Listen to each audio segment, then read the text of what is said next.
Paparusa sa isang nagkasala. Sa simula, si Ginoong Chaitanya Mahaprabhu ay nagsagawa ng Sankirtan o pag-awit ng banal na pangalan ng Diyos kasama ang kanyang matatalik na deboto sa bahay ni Srivas Thakur. Tanging ang pinakatapat at taus-pusong mga deboto lamang ang pinahintulutang makapasok. Ang mga naiinggit, mapanghamak at mapanlibak ay kailangang manatili sa labas. Gayunpaman, naririnig pa rin nila ang malakas at masiglang pag-awitan at tugtugan. Dahil dito, sa galit at inggit ni Gopalachapala, isang Brahmana, ay nagtangkang sirain ang mabuting pangalan ni Srivas Thakur, na kilala bilang isang iskolar ng banal na kasulatan.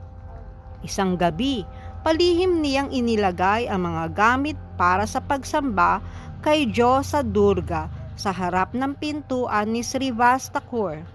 Pulang bulaklak, dahon ng saging, banga ng alak at mapulang pampahid na gawa sa sandalwood upang palabasin na isa siyang tagasunod ni Durga at hindi ni Krishna.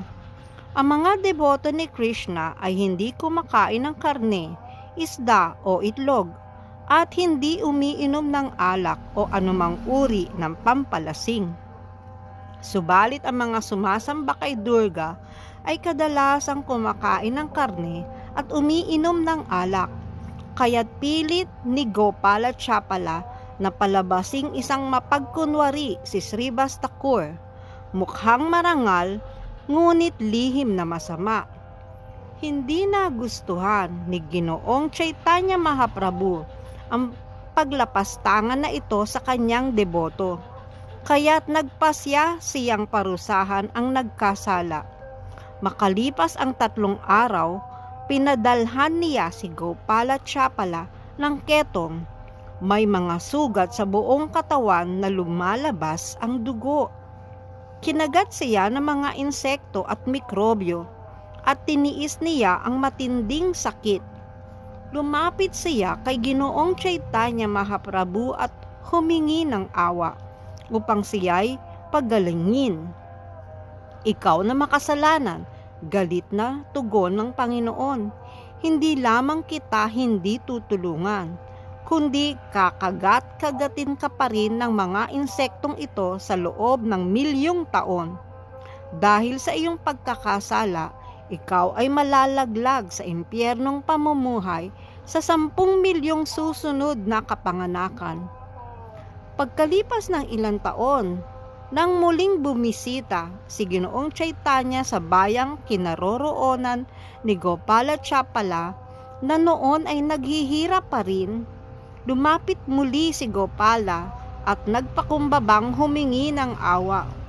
Nagbago ang damdamin ng Panginoon at sinabi niya, una, lumapit ka kay Srivas Thakur at humingi ng kapatawaran sa kanya.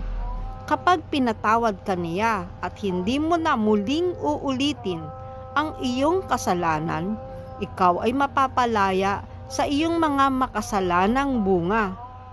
Sinunod ni Gopalachapala ang tagubilin at pinatawad siya ni Srivas Thakur at pinagpala, kaya't nakalaya siya sa kanyang matinding pagdurusa.